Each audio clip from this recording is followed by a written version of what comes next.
So today we're going to be talking about something that really affected me a lot for many years. For many years, I had too many ideas. In short, I used to see myself as the idea bank.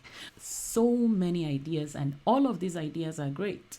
So when you're going around and you see one idea, it's like, wow, I could do a business on that. And then you're going and you see another idea. We could improve that. Oh, we could improve this, and this is one big problem that I had for many years. And I would say, actually, that I would say maybe the last 3-4 years is where I'm actually now getting to the point where I'm at right now, that I'm able to, talk with clarity what exactly I do.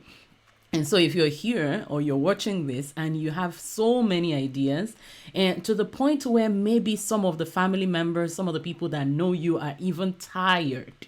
Okay, this is exactly how I was. People were tired of me sharing another and then another and yet another idea with them, but the thing is, you have to get to a point where you realize that there's a way out of this. So, what do you actually do when you have too many ideas? If you're meeting me for the first time, my name is Sobanjo, and I'm really glad that I'm able to connect with you. If you're watching on the live, please do #live. And if you're watching the replay, just say #replay, and I would really love to connect with you. I help my clients launch businesses, grow their businesses from their experiences, expertise, stories, and all of that. And guess what? We use a lot of videos when I work with my clients. So if you're here and you want to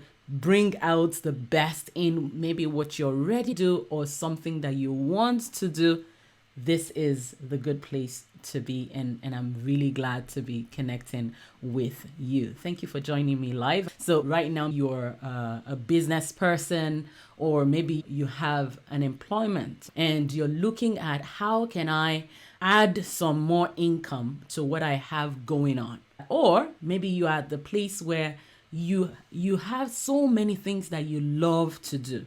Okay, now, and a lot of the people that I meet would come with 3, 4, 5 ideas that they are already working on, and they say, this is what I do. I have a business counselor and this therapist, and I also sell this. Okay, now it's a good thing, okay, because some of us are designed like that you just have great ideas, and everywhere you look you see different ideas, you see different things that you can do. However, it's extremely important that we begin to look at how can we get the best out of what we've been given. How can we get the most of our lives? Okay, so for example, like I said, like I started, I used to have a lot of ideas, and I wouldn't say that I have stopped having ideas. I still have lots and lots of ideas. However, I've discovered that in order to achieve great success at any one idea, you need to put in a lot of energy. You need to put in a lot of efforts, okay? However, because of the fact that some ideas are not going to bring the same kind of result, it's better for you to prioritize and structure your mind and the way you're thinking in a way that would give you the most of the results. So I have 3 ideas, and all of these ideas are great. Okay, what do I do? Okay, now, before I begin to talk about what you do, I want to emphasize the fact that focusing on one idea has a huge return on your time and efforts, okay? Putting all your focus on one idea and putting all the skills and the gifts and the energy and whatever it is that you have, putting it all, your resources in one idea and focusing on it to build that will give you far greater results than spreading all your energy in different ways. The reason why I'm doing this today is I have discovered that over the last couple of years, I would actually say that this may not apply to you, but the way I used to think about ideas was that I have fantastic ideas, and so, or I can do so many things. And so I begin to think that, I can do all these things. But, there's a statement that says, Jack of all trades, master of none. Okay. Now, that is true to some extent.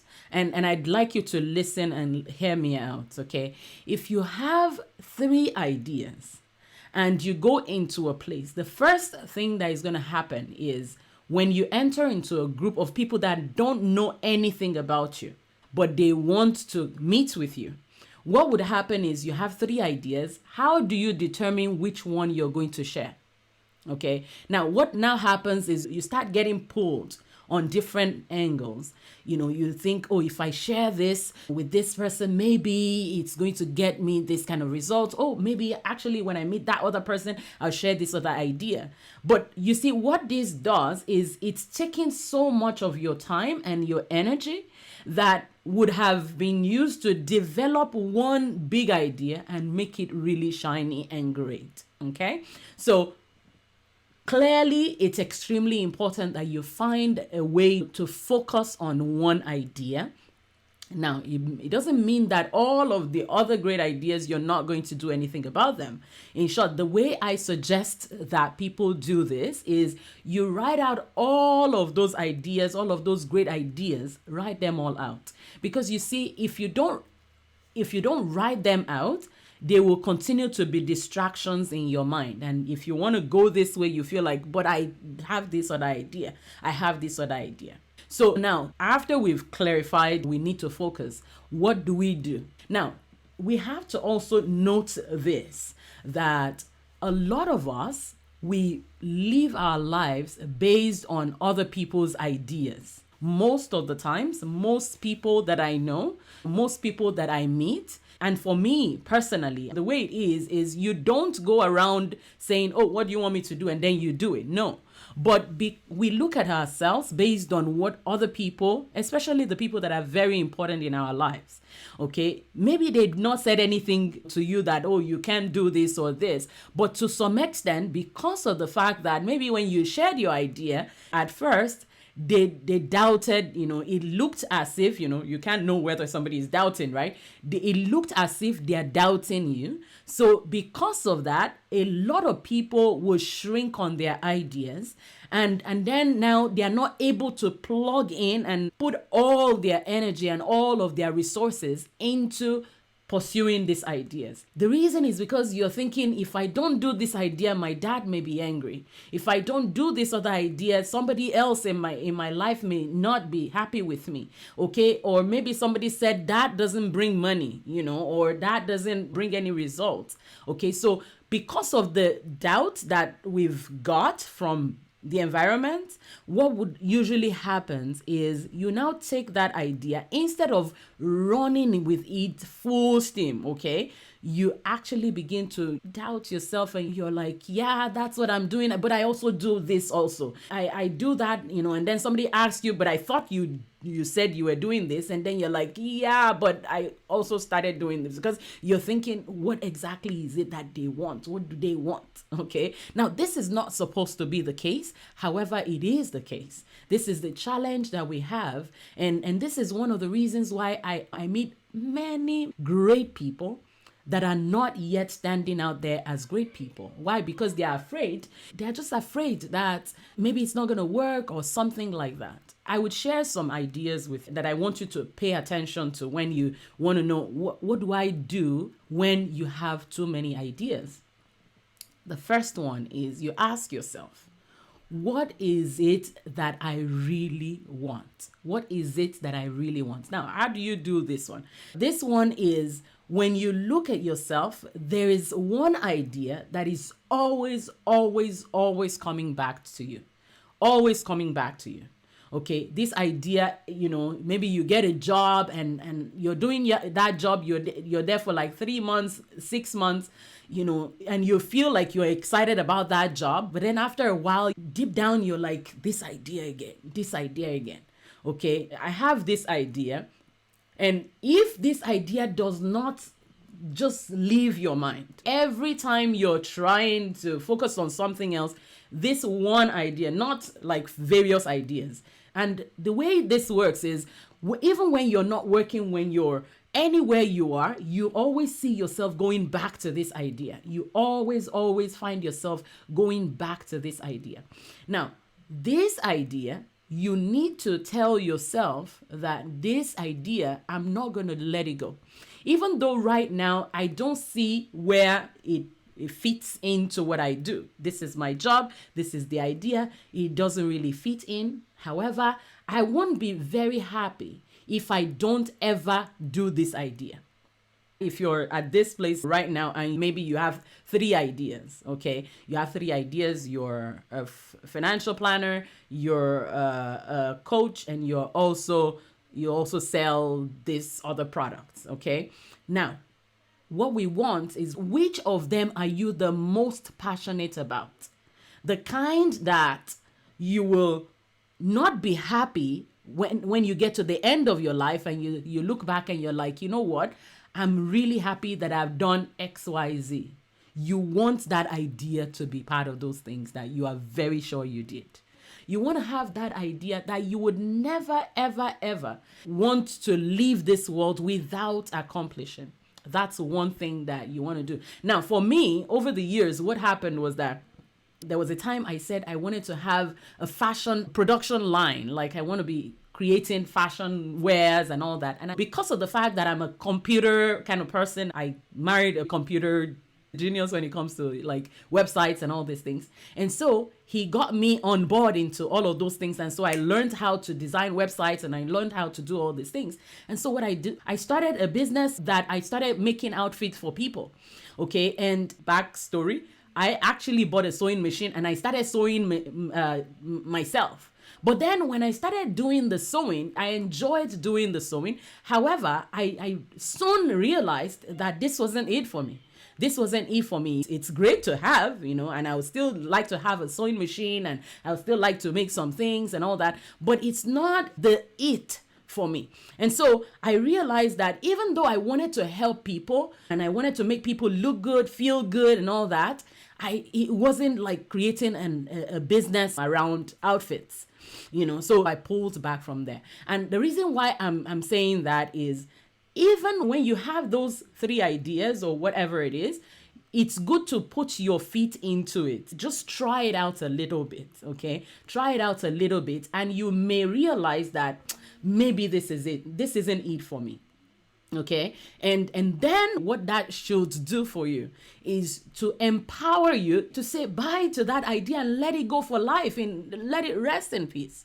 Okay. Because what would happen is, if you don't say goodbye to that idea, it will continue to pull you.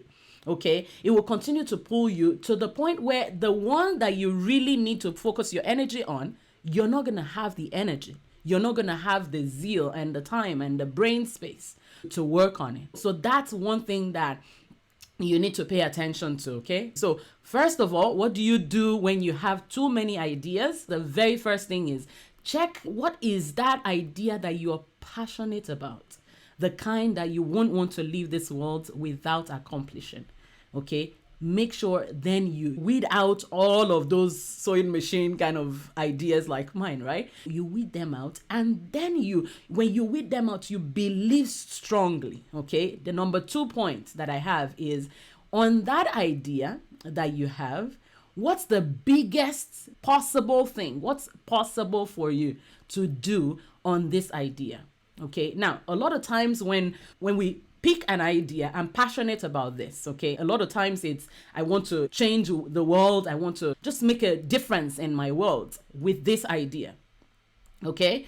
But then the next level to that is you still need to look at what is possible for you on that idea, okay? And how do you get that? Look around you. Look around and see what are some of the things that people are doing, okay? Now, the idea is, if you're the kind of person that I know you are, which is somebody that is created really smart and really great, and I'm a pastor, okay? So if you're not a Christian here and you're watching this, let me explain where I'm going with this.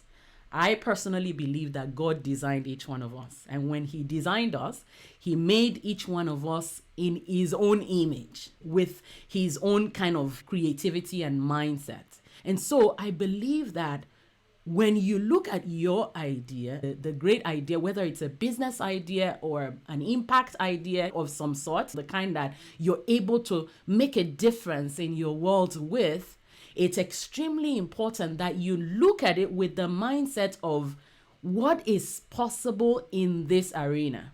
How is this going to affect people that are around you? How is it going to change people? What's possible, business? What kind of income? Who are the kind of people that do it now? Okay. Now, I find that a lot of times when you look at your ideas, you start to look at it and you say, you know what? I just like writing poems. I don't think it's going to bring anything. That's what you think. This is why it's extremely important that you spend time in this research phase where you start to look at what exactly is possible, because you never know until you get exposed to another world and you're like, what?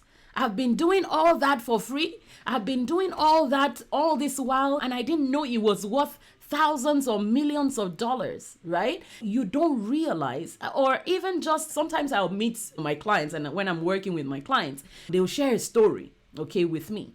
And that story alone can transform a city, and they didn't realize it. I have been there many times. Until you enter into the arena of seeing what is possible with what you have, what you think is so little is actually something really tangible for other people that would benefit the world. When it gets into even the business world now, that people will be paying you thousands of dollars for, but you didn't know. You didn't value it as such. So it's extremely important that you value what you have, okay? Like, for example, I think it was in the comments last week, somebody mentioned 3 things that they do, okay? You know, I can't remember what they were. I sell this, I coach this, and I want to start this, okay? A lot of the times, we look at all those ideas and you're not ready to push through. But the ones that are succeeding actually are the ones that choose to go dead on, and they say, I'm not going to go back. I'm not going to drop this idea. I'm going to stick to it until I start to see a huge, massive result from this idea. So I want to encourage you, please, okay? First of all, find out what's that thing that you're really passionate about. And I'll be very glad to hang out with you and talk about this. The next thing is, what is possible? What is possible? Now, if you believe in that idea, what usually would happen is you don't care what people think. You're just going to keep going. And I want to encourage you that you take your idea like that, okay? What do you do when you have too many ideas? The last point is, take imperfect actions at the stage that you're at. It doesn't matter where you are right now, because we're all at different levels, okay? Some people you're doing business, other people you're not doing business, other people you want to do business, other people you want to just make a difference in your world, okay? Wherever it is that you're at, you take imperfect, you tell yourself, you make up your mind and you say, I'm going to take imperfect actions, okay? Because after you've now fine-tuned your idea, that's one thing that limits a lot of people. Because we're looking for, it has to really, really shine. It has to really, really be like the best of the ideas. It has to be so fancy. Now, fancy is great. However, if you use up all the energy at the beginning and you don't have steam to continue, what would happen is a lot of people give up along the way. So you keep taking imperfect actions, and the more you take imperfect actions, you begin to get clarity. So I would really love to hear from you. I would really love to know How is it for you? Do you have an idea, or do you feel like you really want to have an idea of what to focus on, and you have this challenge of, oh, what if it doesn't work, or whatever it is that is blocking you? I would really love to hang out with you. Leave a comment here or send me a message, and I'll be very glad to walk through it with you and see, what could it be so you can move above the hump and move on. So send me a message, leave me a comment. Cooking up an idea right now is stressing me out already. Just this statement about imperfect action has empowered me to try. Yes. I'm glad to get that. Thanks, Imabong. I'm sending you a message. I really needed this. Thank you. Very good. Very good. Gloria, I'm happy to hear from you. I'm really happy to hear from you. Remember this. There are people out there that need what you have. There are many people out there that if only they can connect with you. And trust me, many of these ideas would not only allow you to improve the life of another person, but many of them would bring in lots and lots of money. Okay. It's not all about the money. Okay. However, I always say it, that if you're going to do something, there must be a way to fund the idea, right? So money, why not? And you'll be shocked that there are people, some of the things that you do now for free, there are people that are doing many of that, and they're getting a lot of results from it. It is only yesterday that I was telling that to myself. My store website can be perfect before I decide to launch. Woohoo! Woo! I'm so happy. Lena, I'm so happy. No, you don't wait for it to be perfect. Don't wait for it to be perfect. Go for it. See, the thing is, I just started an academy right now. And Lena is actually part of my academy, and this idea is not perfect. It's not even complete yet. However, it's out. Why? Because you get people to help you to fine-tune it. Imperfect actions make things clearer. Anyway, for those of you that are in the academy, I'm going to jump in the client-only group to hang out with you later today. So leave me comments in there. I'll be very glad to hear from you as well. And for those of you that are sending me messages, get on it. Let's get together. I'll be very glad to help you. I want you to be able to go out there and start making the world a better place. We need what you have. You cannot continue to hide it and waiting for it to be perfect before you bring it out. So thank you, everybody. Thank you. I'm so glad to have you. All right. So enjoy your day and let's interact in the groups. And I look forward to seeing you again next week.